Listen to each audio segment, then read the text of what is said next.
সংস্কার কমিশন ছাড়া কোন সংস্কার কমিশনের প্রধান একজন নারী? দয়া করে মেয়ে জাত নারীর জাত বলা বন্ধ করেন। সকল নারী মা হয় না। পুরুষরা মানুষ হয়ে উঠলে, অথবা যে নারী পুরুষকে মানুষ ভাবতে শেখেনি, এই যে সেই নারীর ভাবনাতে ওই পুরুষকে মানুষ ভাবা উচিত, আর পুরুষের নিজেকে ভাবা উচিত আমি আসলে মানুষ। এতটুকু করলে সোসাইটি চেঞ্জ হয়ে যায়।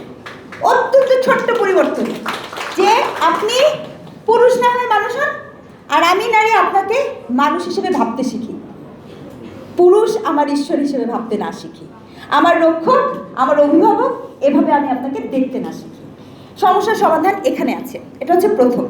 দ্বিতীয় যে বিষয়টি আমি বলবো, দেখুন এই যে আমাদের এখন এখানে অনেকেই বলেছেন, আমি এটা একটু খুব দুঃখ নিয়ে বলছি, গতকালকে ইউজিসিতে আমাদের একটা প্রোগ্রাম ছিল, সেখানে হিটের ওমেন স্কলারের একটা প্রোগ্রাম ছিল।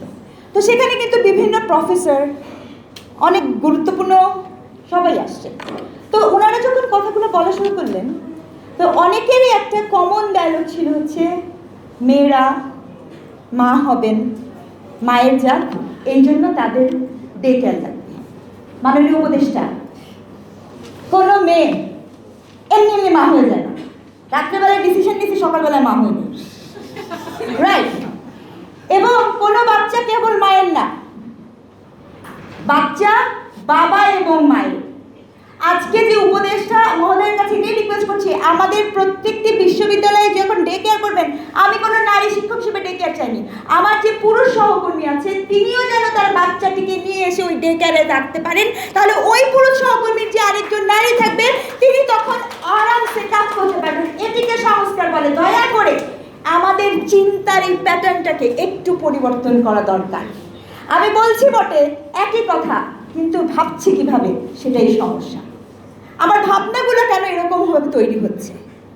আজকে স্বাস্থ্য খাতের কথা বলেন, দেখবেন যে দীর্ঘদিন আমরা যারা, আমি একজন নৃবিজ্ঞানী, মানুষ নিয়ে কাজ করি, গ্রামীণ নারী থেকে যখন হাঁটতে যাই, মেয়ে যখন প্রেগনেন্ট হয়, মানুষ বলা শুরু করে কি যে সে হচ্ছে অসুস্থ।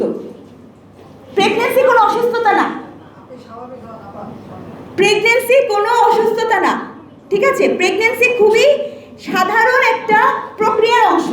কিন্তু আপনি খেয়াল করে দেখবেন যে আমাদের যে গাইনি, যদি ডাক্তার একটু হাঁটেন, তাহলে দেখবেন কি যখন যায় তখন সাথে একটা মা থাকে, একটা ভাবি থাকে, একটা অমুক থাকে, আরেকজন নারী থাকে। কেন? বাচ্চাটা যাওয়া গ্রহণ করার সিদ্ধান্ত কি ভাবি, মা এবং অমুকের সাথে নেওয়া হয়েছিল, নাকি তার পিতার সাথে নেওয়া হয়েছিল? তাহলে বাচ্চা নিয়ে যাওয়ার প্রক্রিয়া, তার অপারেশন প্রক্রিয়া, তার কি লাগবে, সেই সকল প্রক্রিয়াতে কেন বাবা থাকেন না?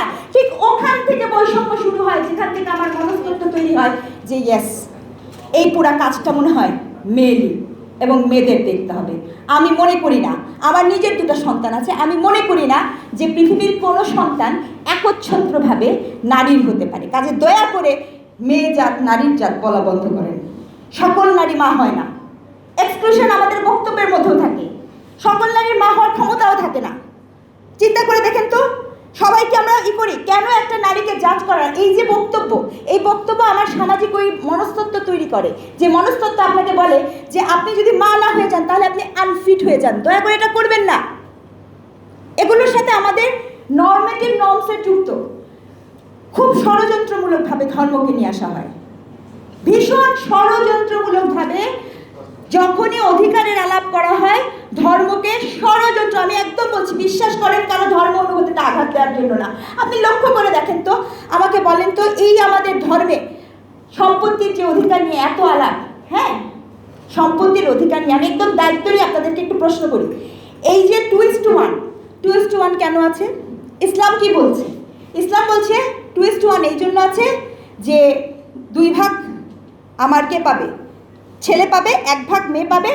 যেই মেয়ের বিয়ে হবে সে হাজব্যান্ডের কাছ থেকে আরেক ভাগ পাবে। এই তো বলা, এইভাবে সে বলছে 2:1। কিন্তু সকল নারীর বিয়ে হয় না, সকল নারীর বিয়ে হয় না। নিশ্চিত করতে পারবেন? সব নারীর বিয়ে হয়। যে সম্পত্তি কিন্তু দেওয়া হয়, সেই সম্পত্তিটুকুও কিন্তু আমরা পাই না। সেটা আরেক গল্প। আর আমাকে আরেকটা কথা বলেন তো, ইসলামে তো লিখে দেওয়া আছে মদ খাওয়া হারাম, লেখা নেই? আছে কি না? বাংলাদেশের রাষ্ট্রায়ত্ত কোম্পানির নাম কেরু অ্যান্ড কম, মদ তৈরি করে। বাংলাদেশের রাষ্ট্রায়ত্ত কোম্পানির নাম কেরু অ্যান্ড কম, মদ তৈরি করে। কোনোদিন দেখছেন চলো ভাঙি, বাতিল চাই, বাতিল চাই? হ্যাঁ, ঘটনাটা কি?